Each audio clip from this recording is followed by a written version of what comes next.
बिस्मिल्लाहिर्रहमानिर्रहीम। अस्सलाम वालेकुम दोस्तों, उम्मीद करता हूँ आप बिल्कुल ठीक ठाक होंगे। दोस्तों इस वीडियो में एक बार फिर से जो कुरान पाक की बेहुरमती का जो वाक़या है वो सामने आया है। तो आज की तारीख जो है, आज है 28 जून सन 2023 और दिन है बुध का।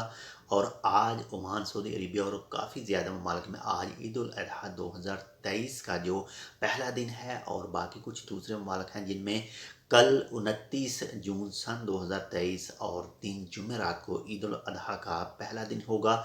जिन ममालिक में आज ईद उल अज़हा का पहला दिन हो, उन तमाम दोस्तों को हमारी तरफ से ईद मुबारक हो। और जिनमें कल ईद उल अज़हा का पहला दिन है यानी 29 जून को, तो उन तमाम दोस्तों को एडवांस में ईद 2023 मुबारक हो।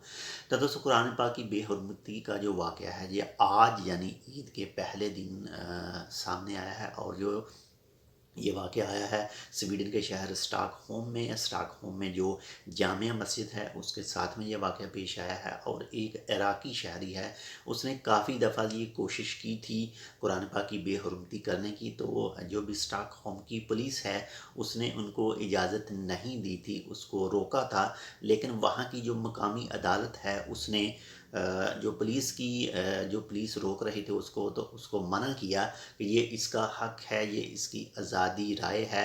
तो जितनी भी फिर जो पुलिस को उसकी सिक्योरिटी देनी पड़ी उसके सामने, फिर उसको इजाज़त दी कि वो अपना मुज़ाहरा करे। और उस शख्स ने, उस मलऊन ने कुरान पाक की जो है वो बेहुरमती की। और एक शख्स को गिरफ़्तार भी किया गया है जो उस शख्स के ऊपर पत्थर फेंका था, उसने जो बेहुरमती कर रहा था। तो उस शख्स को गिरफ़्तार किया गया जिसने उसको पत्थर मारा।